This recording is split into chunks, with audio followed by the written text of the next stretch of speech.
Welcome back to the show, and thank you very much for your time. One message I need to read, though, is this one. It's coming from one of our viewers after he just watched. He says that the role of chieftaincy must be clarified once and for all. He says ceremonial stroke cultural role of political governance role. He says, is it a ceremonial role, is it a cultural role, or is it a political governance role of a chief? He says chieftaincy positions are by birth. He says, how do we balance that with the need for competence and approval of the ruled through the ballot box? That's an interesting matter that hopefully we can focus on sometime later. Good evening, Mr. Stephen Amoah. Sorry, good evening. Why did they call you sticker? Actually, sticker. Sticker, like a sticker on the wall. Yes, but of course, our part of the world, sometimes pronunciations and other things, it has gone through metamorphosis. Oh, I see. So the original one is sticker. Yeah, I used to really do chew and pour. In school? Yes. And you could memorize? Yes. I did this thing on trigonometry. What's that? It's something in mathematics. Mm-hmm. Oh, you're a mathematics student? Yeah, I am a science-inclined student, including mathematics. I did. Okay. Yeah. Science. So at your, I'm guessing you did an A-level. At your A-level, you had mathematics, like elective maths? No, I did. I did maths, biology, and I did maths, physics, chemistry.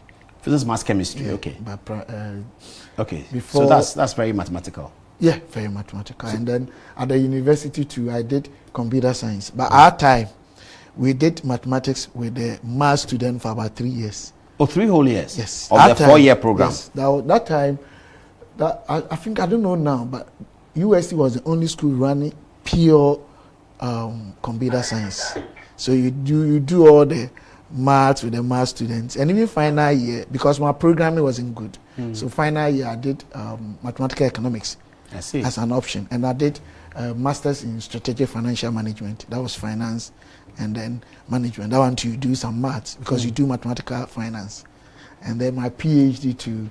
Oh, you have done a PhD? It's with defense. I finished everything. I finished the seminars and other things. I see. In actuarial science, but option mathematical finance and macroeconomics.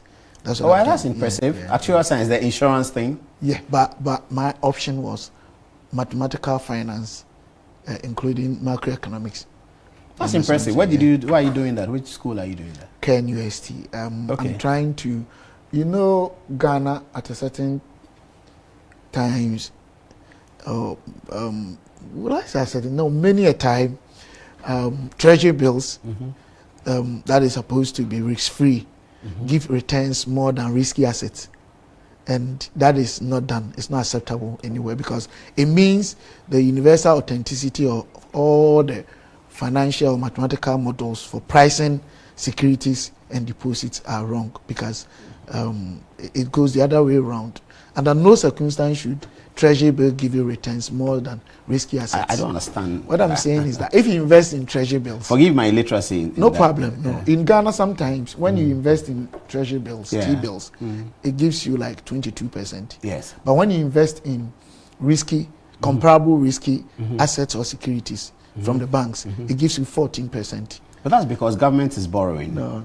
Haven't you heard that the higher the risk? Yes. Or the more the risk. Yes, so the risky should have higher returns. Exactly. But the treasury will have higher returns because government is borrowing. No, the treasury bills, no matter what, is classified as risk-free. And that is what is incorporated in all the mathematical formulas or financial formulas. So once it happens, it means the formulas that are used globally, including Ghana, do not work. And once that also happens, valuation of financial institutions in Ghana are also wrong. And we integrate that in our GDP. That means that period, the GDP growth that we have is not a real case scenario. I hope you understand. That's interesting. Yeah, so when we record a GDP growth of 8%. Oh no, it depends on the time. And we are anytime we have a period where T-bills are giving returns more than risky assets. Oh, that's the point you're making. So when T-bills, treasury bills are giving returns more than risky assets, the calculation of GDP is bound to be erroneous. Because of the integration or incorporation of the valuation of the financial institution. Because we are not getting the right valuation. Okay, so the T-bills will make financial institutions. The T-bills will make financial institutions value better. Is that the No, point? no. You incorporate. It's like when you incorporate it, does it make let me give you this better? practical scenario. It's like you have a basket. You're talking about GDP. You put in a lot of things, investment and stuff like that, and then the investment you incorporate financial institution valuation. So you put all together. But because the valuation is not a real case scenario, you understand what I'm saying? It affects the overall. The GDP valuation growth. is exaggerated. Exactly. Because When you have T-bills being higher than risky investments. What happens because the valuation definitely where the returns occur is the denominator, but because it's giving a figure that is higher in terms of the financial institution, it will give you valuations that is.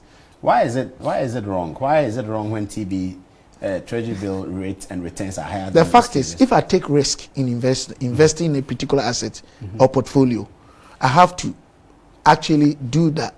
But in anticipation our market is not sophisticated. So where are the risky investments? We're not talking about market. We're talking about global issues. Yes, but I mean within Ghana, our market is not that sophisticated. It doesn't have to. It doesn't have to. Stock exchange is so predictable. Listen, it doesn't. Reading the same thing every day. It doesn't have to be sophisticated. So if anytime you are investing in risk-free assets and risky assets, because you invest in risky assets, there should be a premium to compensate for the risk. What then qualifies as risky assets in a market like Ghana, which is not a sophisticated market? T-bills are supposed to be classified. They are government portfolios. T-bills should be risky? Yes, because they are government portfolios. In terms of risk, the risk component is smaller or even negligible or irremarkable as compared to risky assets. If I invest, that is what's a risky asset in Ghana? Any financial, even EcoBank risky assets. So but if I buy shares in EcoBank, that's a risky asset, isn't it? Yeah. Yeah, but if you buy, it's predictable and not sophisticated, that risk is emasculated. Let me tell you something. It's extinguished. I'm trying to let you understand. I don't want to do too technical with figures and theories and models. But what I'm trying to say is that if you have, say, how do I put it? Say, if you have Stephen Amoah's probably financial institution that have started small, and you come and invest in. If you invest in EcoBank, the risk you are taking investing in my portfolio is higher than EcoBank. Yeah, I get it. So it is expected that you get more returns from mine than EcoBank. The same way EcoBank is expected to be more risky or riskier than Treasury Bill, which belongs to the government.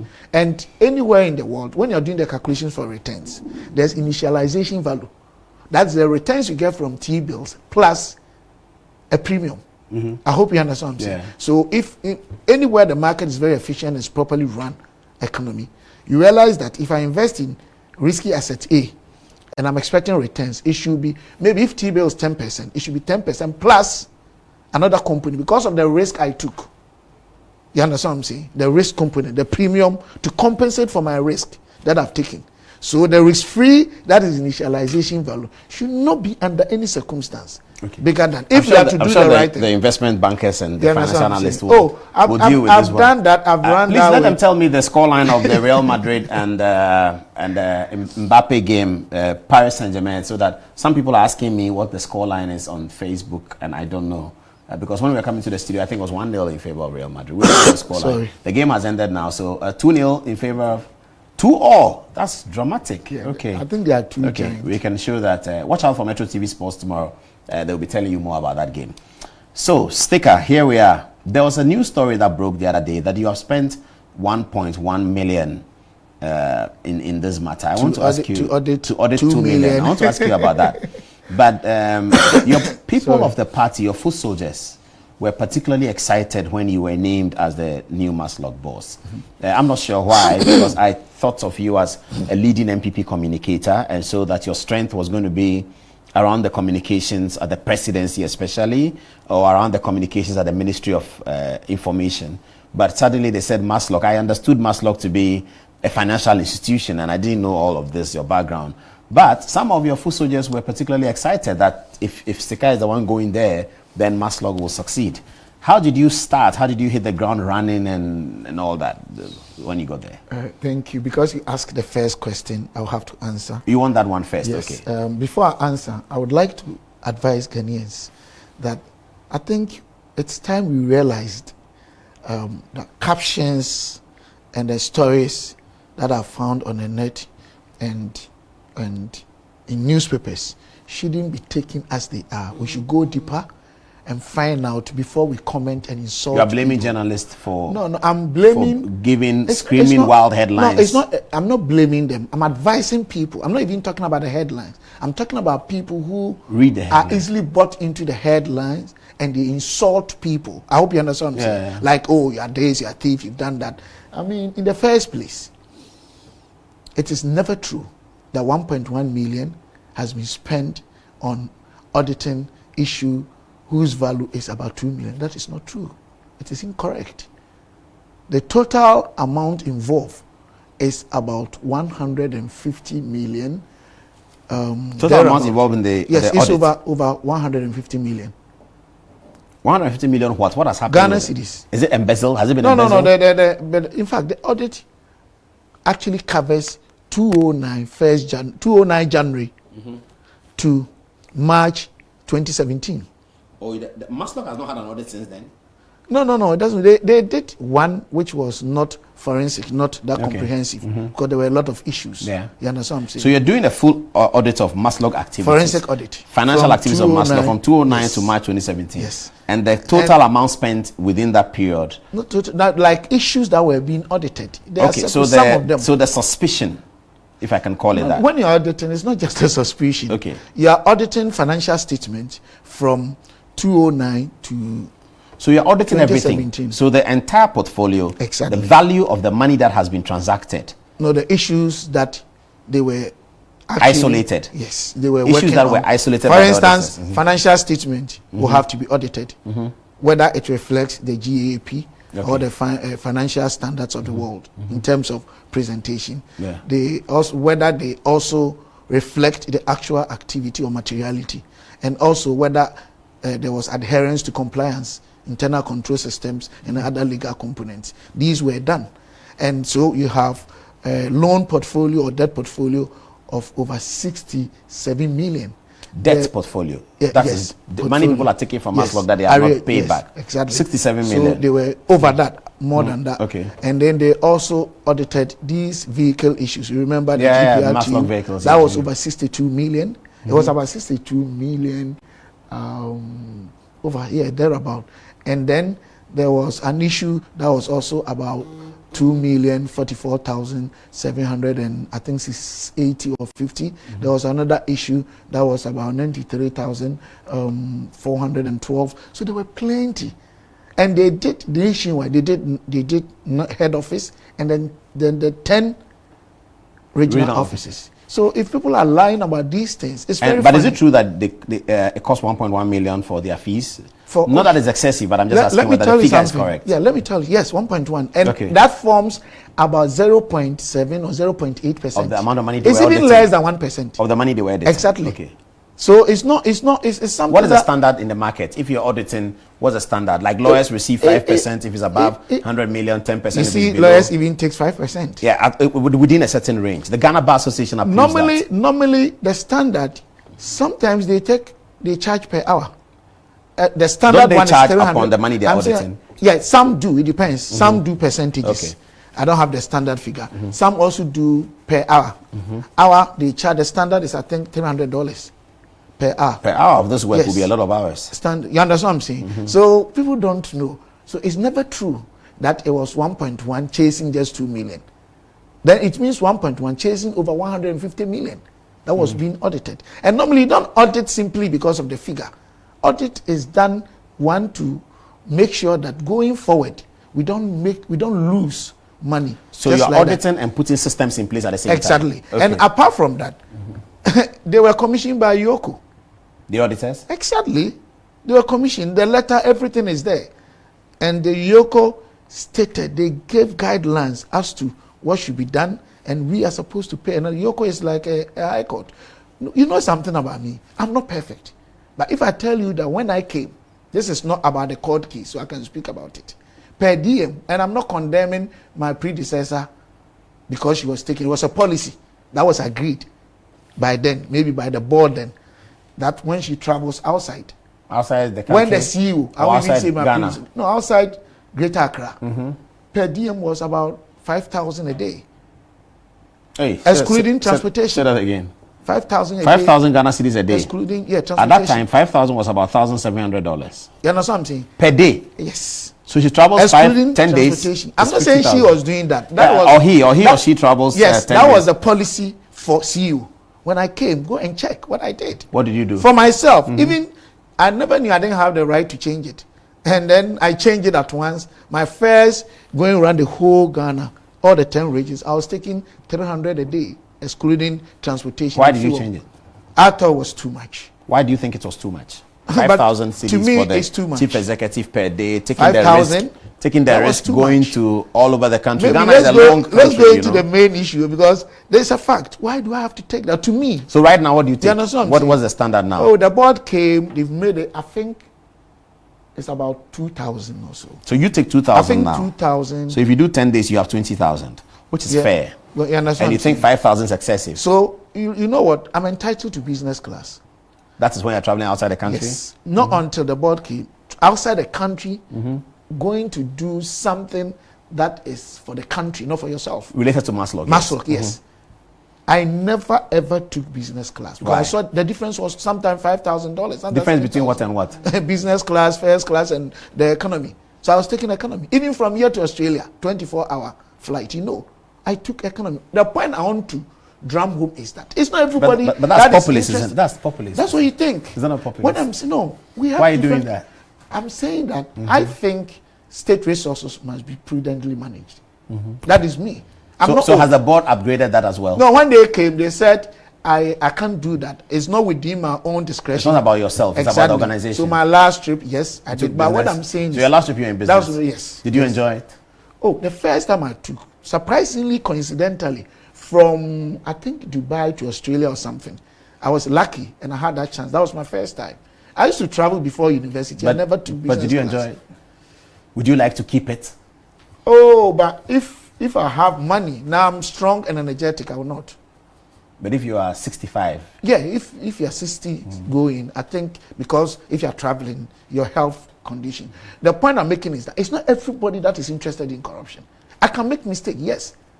You understand? Even non-compliance, you can make mistakes. Mistakes are there. But it's not somebody. But one thing about this country is people who really want to live genuine life and make sure that state resources are properly used, effectively and efficiently used, they are not encouraged. They are not motivated. They find stories just to tarnish your image, just to discourage you, demotivate you, and get you down. It's not good. It's not everybody that is in politics and is ready and prepared and interested in squandering and wasting state resources. No. I don't think I'm in politics because I want to be rich. I'm not saying when I work, I don't want results, I don't want money. I need to manage my economic life. But the fact of the matter is that people can write. And one thing is, the media guys, when somebody writes something about another person, please, just check from the other side before you publish.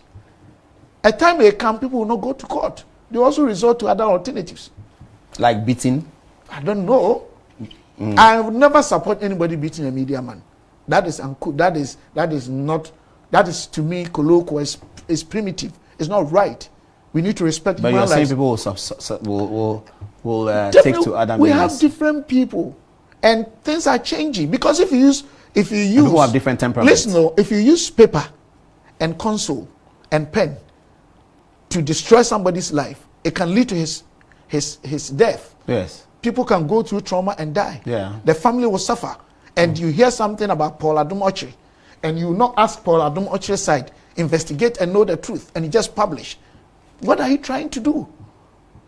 You understand what I'm saying? What are you trying to do? And it's very risky. You can't keep on doing that every day. The person may not have gotten money to go to court, may not have gotten the time resource to go to court. He resort to other things to also manage and protect and defend. There's natural inertia in everyone, even the ant.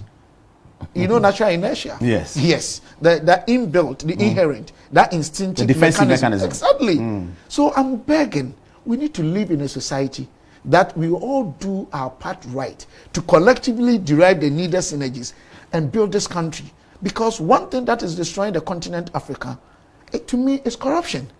And I hate it. I'm not saying I'm perfect, but I hate it. And what's happening in court? Oh, I'm not a legal practitioner. I don't want to. Not that I'm afraid of what. But are you a witness in the matter? Yes, I am. I think So have you spoken in the court? Yeah, I'm done with my witnesses. Okay. And then sometimes the media change the stories, and I'm not interested in those things. You can lie and say whatever you want, but one thing I believe, Paul, in my life, that there's always God. I'm a sinner, but I believe there's God. No matter what you Everyone do, is a sinner, isn't it? yes, but no matter what you do. What's your favorite sin?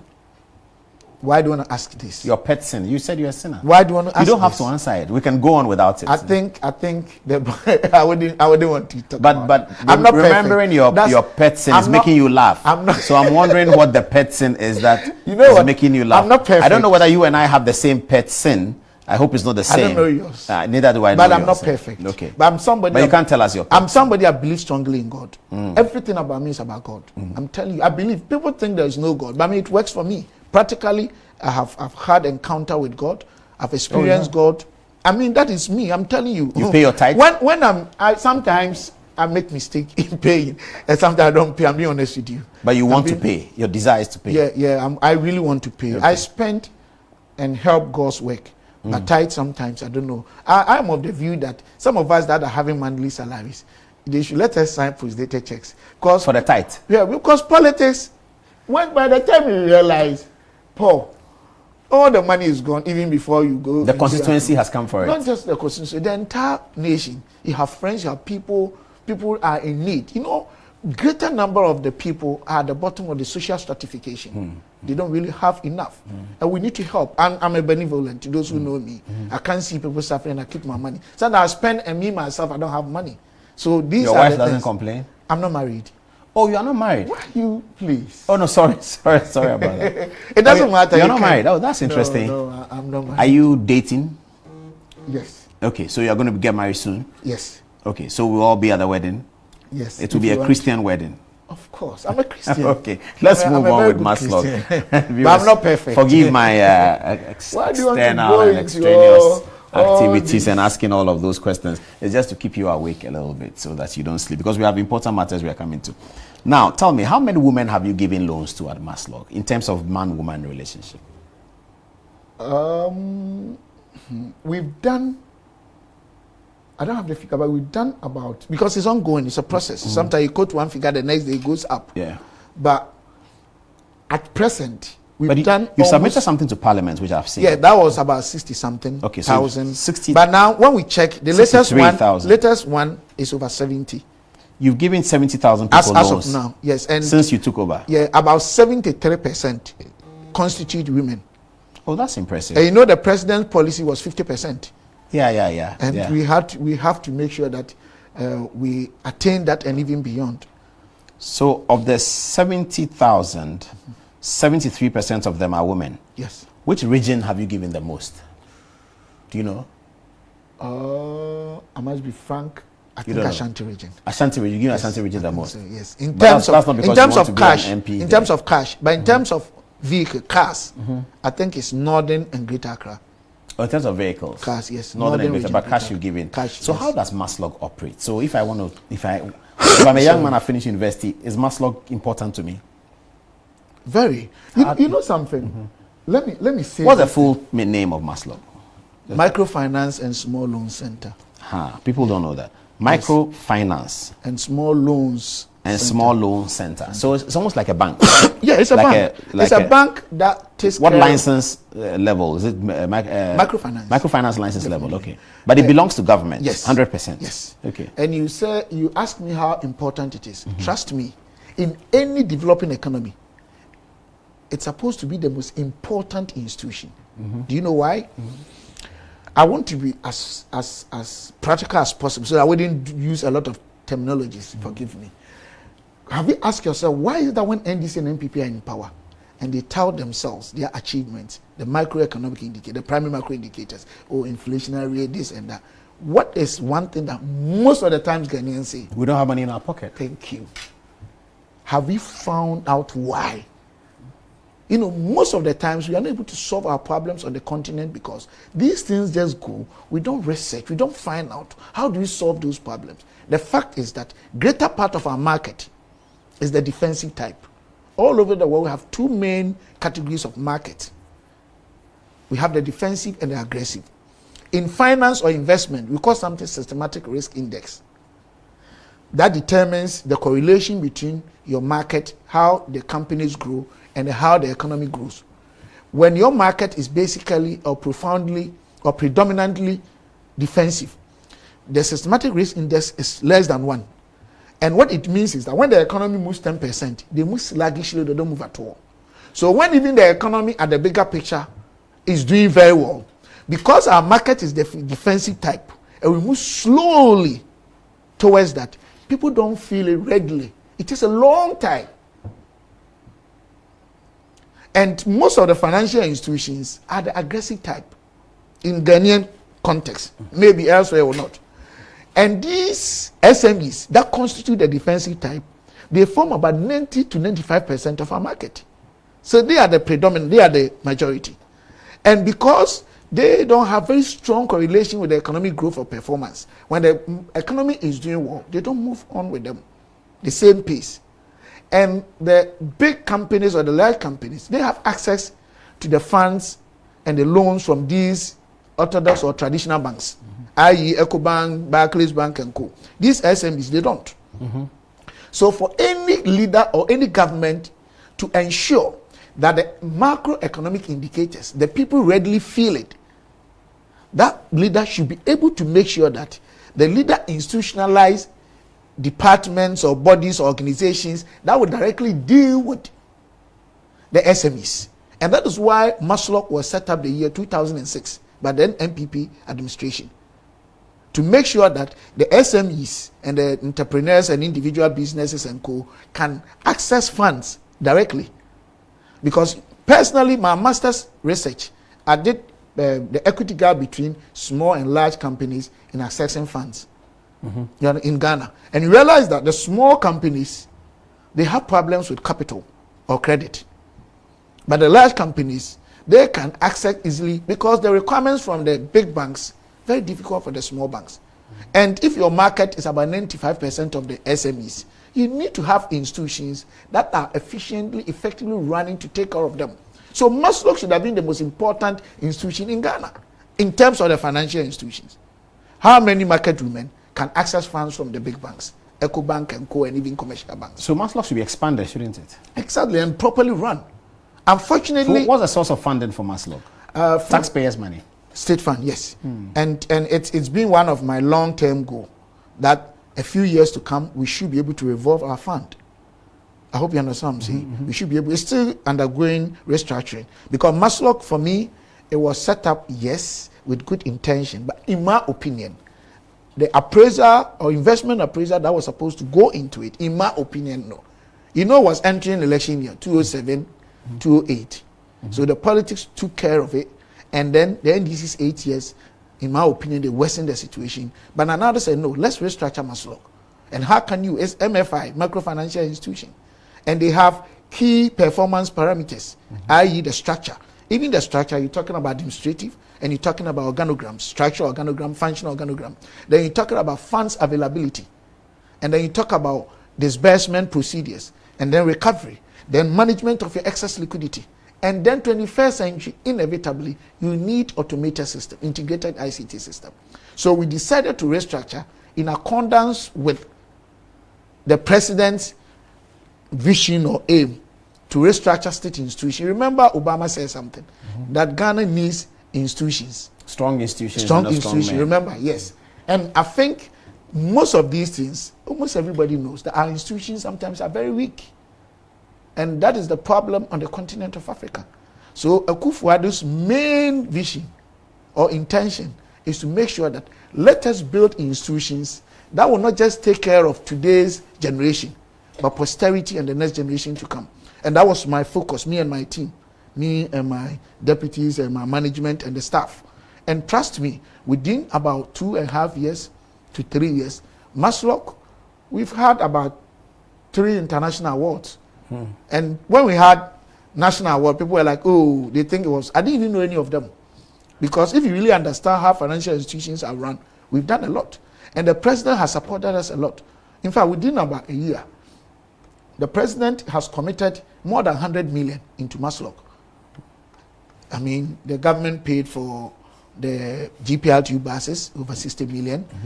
Government are committed about 80 million into it already, as compared to even 2016, 80 million was pumped into it. So in terms of percentage, you are talking about 340-something% increase. So in terms of funds availability, yes. In terms of recovery, we are doing a lot. I'm not saying we are still there. There are still problems. But now it's not easy getting Maslok money. We're trying to depoliticize, which is still a problem. I wouldn't say we've done 100%. And we are not, even now, the head of finance we have, we came and met him there. The head of legal we have, we came and met him there. We are not doing the witch hunting stuff. You understand? Oh, when MPP are in, they should go. When NDC are in, no. I think we need to make sure that the national, how do I put it? Is it we should be more nationalistic than group interests, because any society that individual and group interests supersede, override the social interest, that society is very deplorable.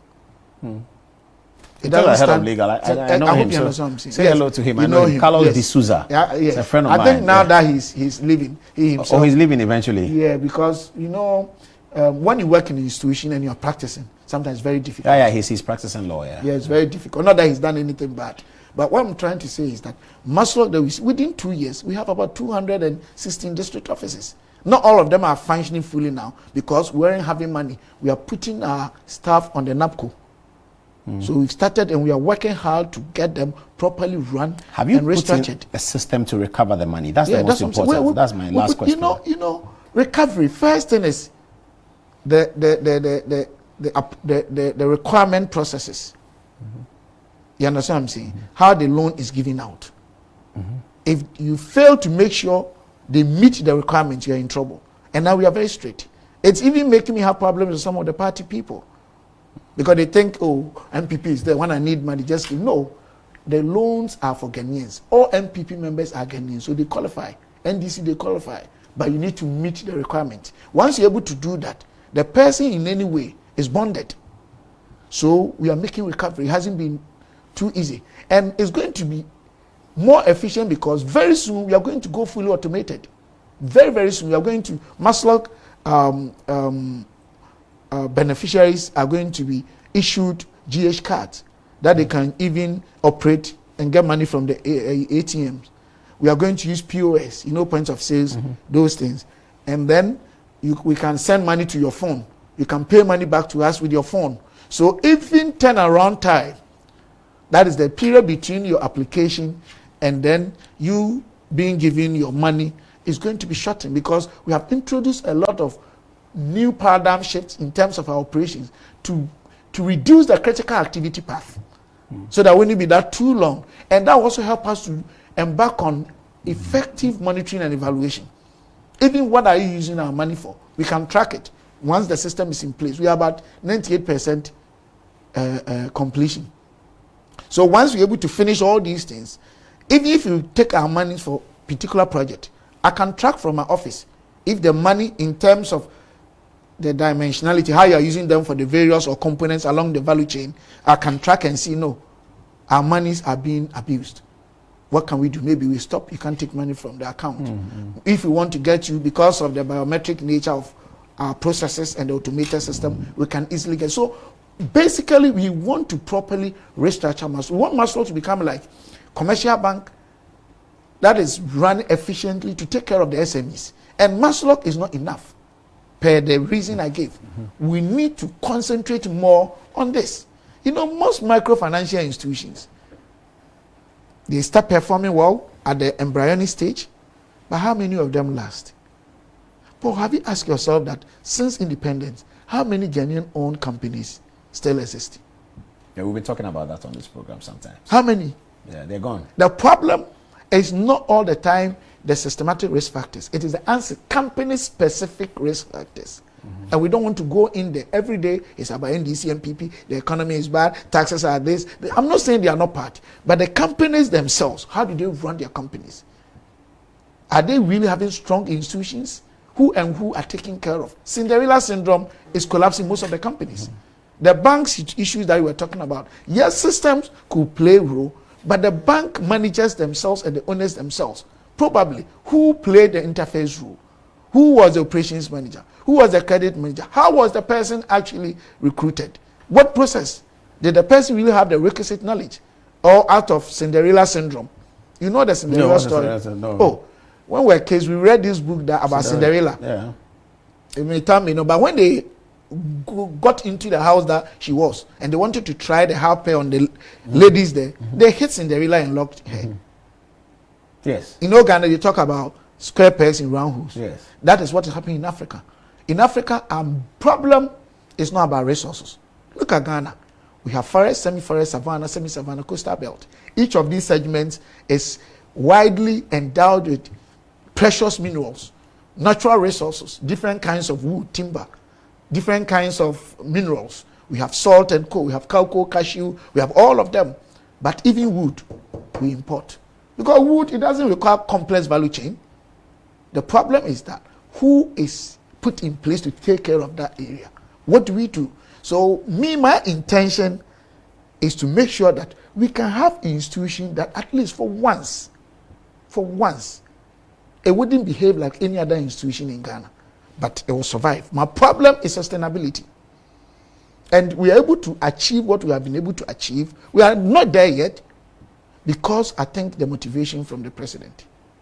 He was very specific and emphatic. He said that I want to restructure Maslok. I want women to be taken care of. At least 50% should go to them. So there was something to motivate us.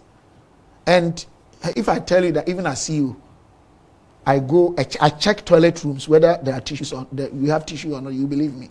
That's a good job you're doing. Let's you understand what I'm saying? So we are really committed to making sure that this institution works. So next year by this time when we talk to you, what would you be able to tell us? About Maslok? Yes. Next year by this time, the issue with politicization is still not fully eradicated. It should be eradicated a year from now. Two, it should be fully automated with Maslok beneficiaries or clients having the position those that commercial bank and other banks have. They also have their cards. They are proud. Monies can easily be given to you. We can track them. We can do recoveries big time. Maslok will be expanded. It will be very professional. Even in terms of our dresses, uniformity. They were dressing anyhow. Now, when you come to our place, you were there. We are like a bank. So I really want next year by this time, Maslok and commercial bank, the only difference should be that commercial bank probably in terms of size is already there. Okay. In terms of catchment area, they are bigger than us. But in terms of operations, standard of operation, best practice as a financial institution, Maslok can be compared to any financial institution in the world in terms of our operations, in terms of the discipline, in terms of our performance, the staff areas, our structures, the way we manage things and run things, in terms of our recovery, in terms of managing our excess liquidity. How can Maslok collaborate with other private microfinancial institutions? Next week, we are planning to go and meet Kantanka because we also do vehicle loans. Yeah. We want to see how best we can collaborate to domesticate even the cars. They may not get all that we need for us. We may get some from outside, but we need to collaborate with them. So next week, we are going there. Okay. And I want to make sure that everything about Maslok next year by this time would have been so much improved that I'm sure any government will be ready to commit so much into it. But probably 5 years' time, we should be able to stay on our own, revolve our funds, and have this legal thing, act, because we don't have an act. Oh, an act to create an authority. Yes, it makes it very difficult for us to operate as an autonomous body. You understand what I'm saying? You are restricted. You cannot even easily go for grants. You need to pass through a long, the critical activity path is too long. But we want to liberate ourselves and win ourselves from all these things and operate as an institution that stands on its own. That will not be manipulated by any government in power, but can work on its own with that authority. That's what I want to achieve. And why is Stephen Amoah going to Parliament? We haven't started campaign. Do you want my approval to? I don't want that. Thank you so much. At the right time, I think. Mr. Sticker. Yes, boss. Thank you. Congratulations. You're doing well with Maxwell. It's a pleasure. Okay, thank you for having me here. I'm sure that you've enjoyed the conversation, and I've seen that all your messages have come on our Facebook page, Ghana Official. Even if we don't reply, I read them. Sometimes you see that I reply, some of you. So we'll read them, and then we'll have to reply those that are critical. From next Thursday, we'll try and read the messages live on air so that we can go interactive, because you are most important partners, the viewers. Thanks for watching this edition, and good night.